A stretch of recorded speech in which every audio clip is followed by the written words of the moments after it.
तो ध्यान दीजिए सबको, प्रश्नावली 9.1 क्लास 10th। पिछले वीडियो में हम क्वेश्चन नंबर 4 तक बात किए थे, बात समझे ना। आज हम लोग चर्चा करेंगे क्वेश्चन नंबर 5 से। 5 नंबर प्रश्न कह रहा है कि भूमि से 60 मीटर की ऊंचाई पर एक पतंग उड़ रही है। बात समझ गए आप लोग? पतंग, ये मान लीजिए भूमि हो गया और इससे 60 मीटर की ऊंचाई पर एक पतंग उड़ रही है। समझ गए आप लोग?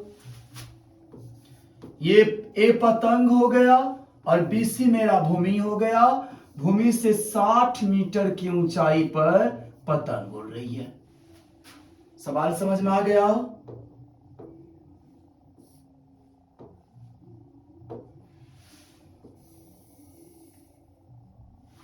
प्रश्न फिर क्या रहा है कि यदि पतंग में लगी डोरी को अस्थायी रूप से भूमि के एक बिंदु से बांध दिया गया। मान लीजिए ये एसी डोरी है पतंग का, जिसको जमीन से सी पॉइंट पर बांध दिया गया है। भूमि के साथ डोरी का झुकाव है 60 डिग्री। ये दिया है कितना? 60 डिग्री।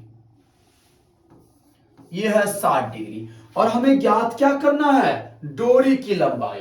मुझे क्या निकालना है इसमें? डोरी की लंबाई। ध्यान दीजिए, माना कि ए पतंग है, बात समझ गए, और ए भी कितना?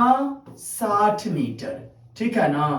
कोण ए सी बी बराबर 60 डिग्री। हमें बाबू ज्ञात क्या करना है इसमें? ज्ञात करना है डोरी की लंबाई।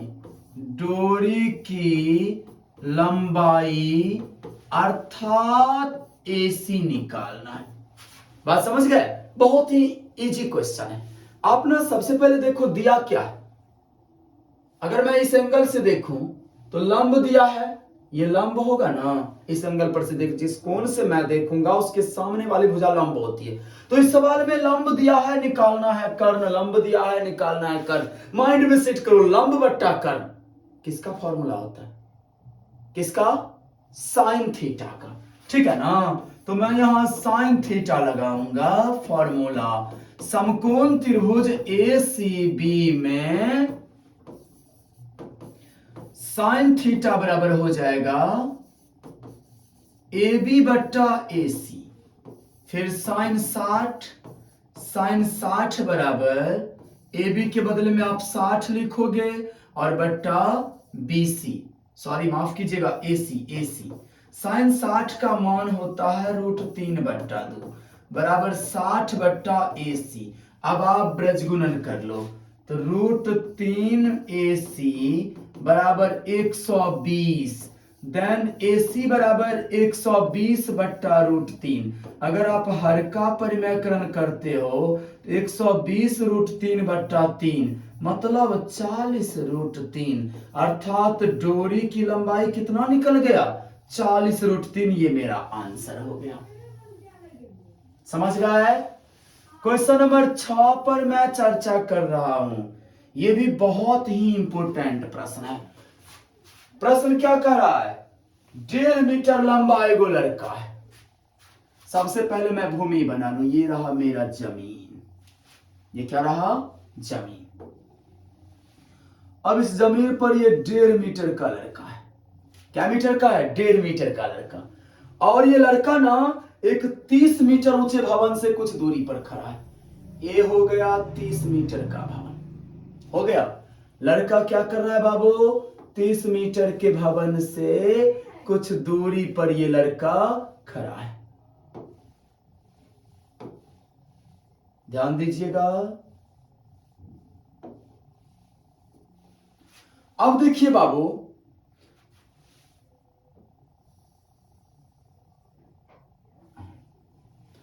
अब क्या कर रहा है?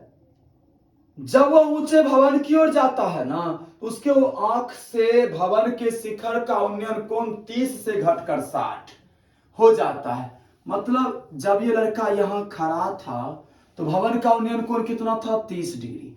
अब मान लीजिए लड़का ऐजा आ गया है, ये लड़का हो गया, तब इसका उन्नयन कोण कितना बन जाता है, 30 से घट करके 60। समझ में आया। अब आप यहां नाम दे दो, ए बी, ये लड़का हो गया 1.5 मीटर का, ठीक है, तो ये भी 1.5 होगा, ये भी 1.5 हो जाएगा। ये सी डी हो गया बाबू 30 मीटर का भवन हो गया। इसको आप ई मान लो, ये एफ हो गया, ये जी हो गया। सवाल आ गया समझ में। हमें निकालना क्या है, लड़का भवन की ओर कितनी दूरी चल कर गया, मतलब लड़का बी पर था, गया कहां, जी पर, मतलब हमें बीजी निकालना है, बीजी यानी तो ए एफ। बात समझ गए, या तो मैं बीजी निकालूं नहीं तो मैं ए एफ निकालूं, दोनों तो सेम ही चीज है ना, ये एक आयताकार कॉलम बन रहा है ना, तो बीजी और ए एफ इक्वल टू बराबर होगा। आइए सवाल देखिए कैसे बनाऊंगा। पहले मैं मान लूं, माना कि ए बी 1.5 मीटर का लड़का है, सी डी 30 मीटर का भवन है। बात समझ गए, यहां 30 डिग्री का कोण बन रहा है और यहां 60 डिग्री का कोण बन रहा है। बात समझ गए ना। देन कोण सी ए ई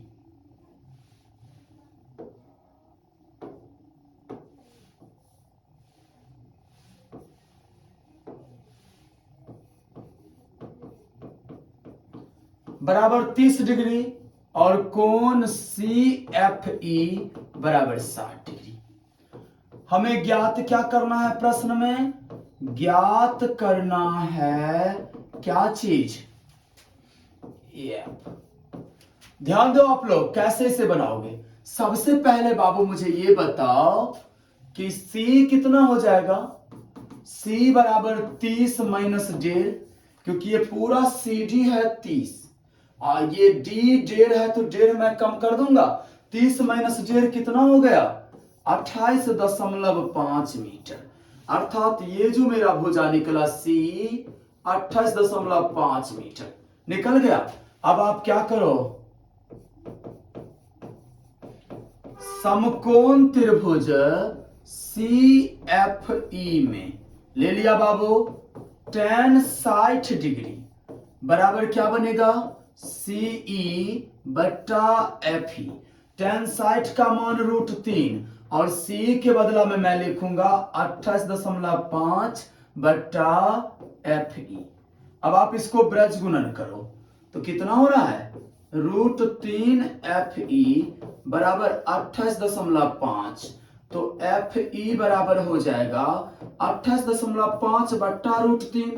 अगर आप इसका हर का परिमेकरण करते हो तो 28.5 √3 बट्टा 3, 3 नमा 27, 3 पचे 15, 9.5 √3 मेरा क्या निकल गया, FE। ये निकला है FE, हमें निकालना है AF। अब देखिए AF कैसे निकालूंगा, मैं इधर साफ करके सवाल को बना रहा हूं, ध्यान दीजिएगा। अब मैं फिर क्या करूंगा, उसी सवाल में आगे आ जाऊंगा, ये पूरा बड़ा वाला त्रिभुज ले लूंगा, त्रिभुज CAE में मैंने कौन सा त्रिभुज ले लिया, CAE, ये पूरा पूरा बड़ा त्रिभुज, ठीक है। तो इसमें क्या डिग्री का कोण बन रहा है, 30 डिग्री, तो tan, ध्यान दीजिएगा, tan 30 डिग्री बराबर CE बट्टा AE। tan 30 का मान 1 बट्टा √3 होता है और C के बदला में आप क्या लिखोगे, C मेरा है 28.5 और AE, ध्यान दीजिए AE ना यहां से लेके यहां तक है, तो AE के बदला में मैं AF प्लस FA लिख सकता हूं। बस मैं क्या करूंगा, इसके बदले में AF प्लस FA लिख दूंगा, तो 1 बट्टा √3 बराबर 28.5 बट्टा AF के बदले में आप क्या लिखोगे, AF, क्योंकि वो मुझे निकालना है। AF और एफ ही यहां आपने निकाला है 9.5 √3। अब आप इसको क्रॉस मल्टीप्लिकेशन करो तो AF प्लस 9.5 √3 बराबर 28.5 √3। देन AF बराबर क्या हो जाएगा, ये ना इधर आके माइनस हो जाएगा। तो 9.5 अगर इसमें से घट रहा है, 28.5 में से आप 9.5 अगर घटाते हो तो कितना हो रहा है, 19 √3 मीटर। अर्थात वो लड़का जो है ना भवन की ओर 19 √3 मीटर चला।